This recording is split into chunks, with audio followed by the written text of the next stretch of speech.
Para nadie es un descubrimiento novedoso que uno de los más importantes e influyentes inventos del siglo XX fue la televisión, un medio que le permitió a Estados Unidos consolidar la imagen de omnipotencia con la que querían engañar al mundo entero, mientras que sus producciones en esa pequeña caja de maldad alienaron generaciones completas, entre las que me incluyo. Este fue uno de los productos más rentables que regurgitó el capitalismo agresivo. Tras el estreno de WandaVision, he querido volver por lo harto a este canal con un término que para algunos diseñadores y filósofos profesionales será familiar, pero que para los demás será un concepto muy interesante a la hora de revisar ese pasado que, sobre todo por la televisión, nos hace recordar con un filtro de nostalgia que realmente era solo una forma avanzada de consumo. Bienvenidos al Arquitecto, yo soy Halo.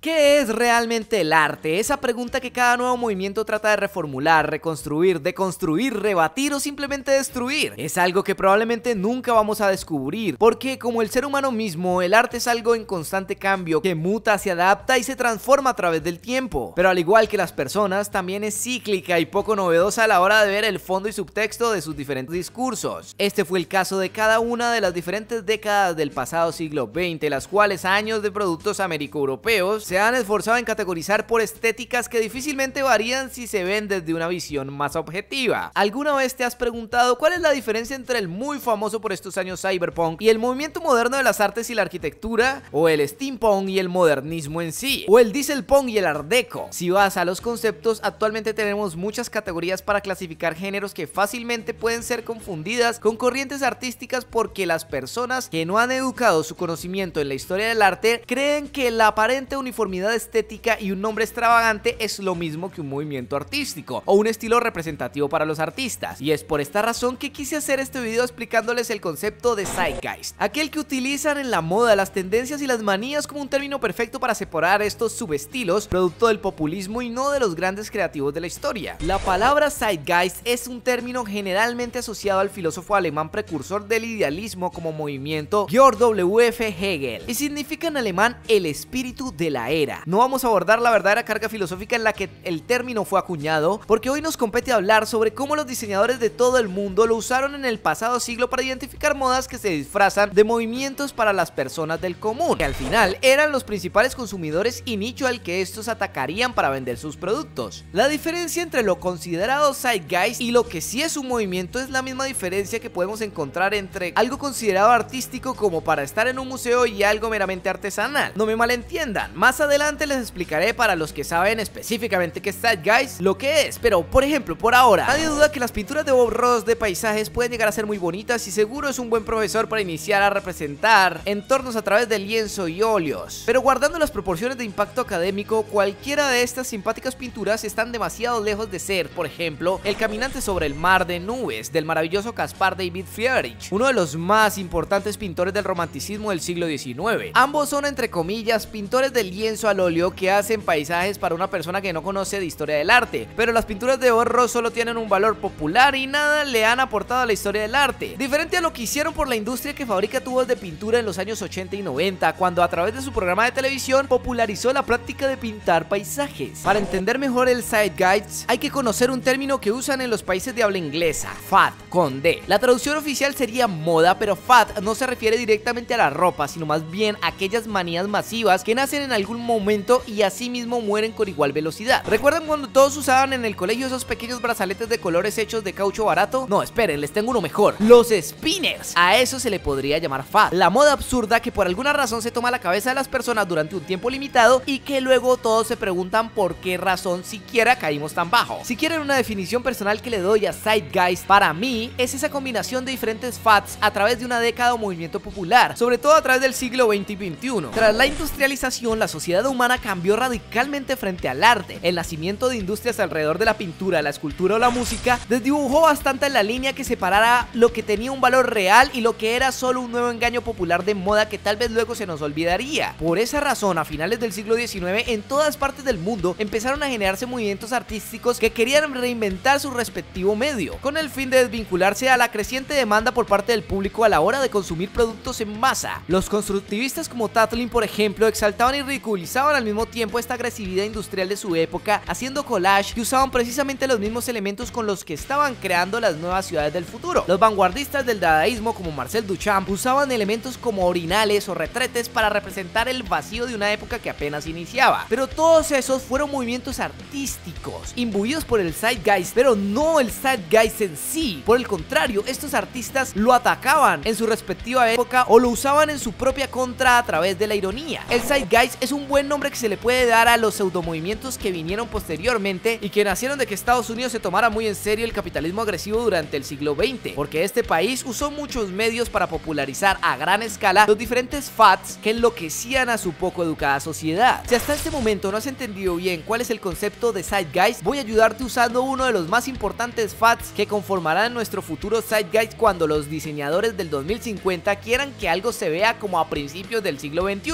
o ya en la segunda década, como pasa el tiempo. Los superhéroes, más específicamente WandaVision. El primer zeitgeist, espíritu de la era, que vemos en el mero tráiler de la serie es el de los años 50 estadounidenses. La ropa de estilo familiar, la última generación de hombres del siglo XX que usaron sombrero, la última de mujeres además que usó exclusivamente falda, el cabello corto, todo ambientado en blanco y negro de las televisiones de esa década, sumado a las claras referencias de las populares sitcoms, programas de televisión familiares de comedia situacional como Hechizado, Mi Bella Genio, entre muchos otros, cuyo protagonista era un hombre joven entrando a la mediana edad y viviendo una vida cotidiana de un suburbio gringo que replicaron por décadas, con la pequeña ayuda de la magia. Esta y todas las demás características que nombré fueron modas o fads que la televisión y el cine americanos popularizaron a tal escala que hoy en día conforman el zeitgeist vulgarmente conocido como los años 50. ¿Cómo se ven los años 50 para ti? Pues probablemente con todos estos tropos y aún más, como el rock and roll de Elvis, los Cadillacs color menta y las dulcerías donde sirven malteadas y hamburguesas, el lugar donde se reúnen tus amigos. Pero la verdad es que ni tú ni yo vivimos en esa época, ni siquiera nuestros padres, probablemente nuestros abuelos podrían decirnos que no era así, porque en nuestros países de Latinoamérica las modas y características eran un poco diferentes, aunque sabemos que el alcance de Estados Unidos ya permeaba bastante y la ropa, la música y otros hábitos ya habían sido apropiados por culturas ajenas al norte. Pero ese es mi punto, esa ropa, esos carros, esos peinados no son obras artísticas, no fueron pensadas por mentes tan creativas para que marcaran un antes y un después en la historia del arte, solo fueron combinaciones de modas que nacieron como productos que masificaron y ahora los vemos como la imagen estereotípica de los años 50. A eso se le llama zeitgeist, porque a pesar de que no nace del arte o puede hacerlo, el arte luego sí se ve afectado por el zeitgeist de su propia época, porque los artistas también son seres humanos y nacen y se desarrollan emocional e intelectualmente en contextos completamente invadidos por el zeitgeist. Personalmente creo que todos los subgéneros que tenemos hoy en día son zeitgeist, pero continuemos con WandaVision. Los 60 todo pasa a tener color, no porque en los 50 la vida era en blanco y negro, sino porque al fin se inventaron los televisores a color de fácil acceso para el público a la hora de adquirirlos. Wanda se pone unos buenos pantalones y su cabello crece, y aún más en los años 70. Las cortinas, las lámparas, los sillones, elementos que fueron diseñados por mentes creativas que sí tuvieron formación artística, aportaron a ese zeitgeist de lo que fácilmente reconocemos como 70s, 80s o 90s, porque además de promotores también eran víctimas como todos nosotros, porque el zeitgeist en el diseño no es algo bueno o malo, solo es lo que somos, lo que hemos comprado, lo que hemos imitado, lo que hemos vivido. Obviamente sería un mundo muy distinto si no existieran los intereses económicos tan marcados de los últimos 100 años, en que nuestra época sea determinada directamente por productos y no por corrientes de pensamiento. Un poco triste, pero sí quiero presentarles un panorama más intercultural, porque muchas veces no conocemos nuestro propio zeitgeist hasta que ya dicho espíritu ha muerto y el regente cambia. Para la gente de los 80 eran el futuro, no el ayer como para nosotros, así que no lo veían con nostalgia sino con vanguardia, igual que nosotros nos vemos a la hora de entender el eclecticismo de nuestra propia nueva era, nuestro propio zeitgeist.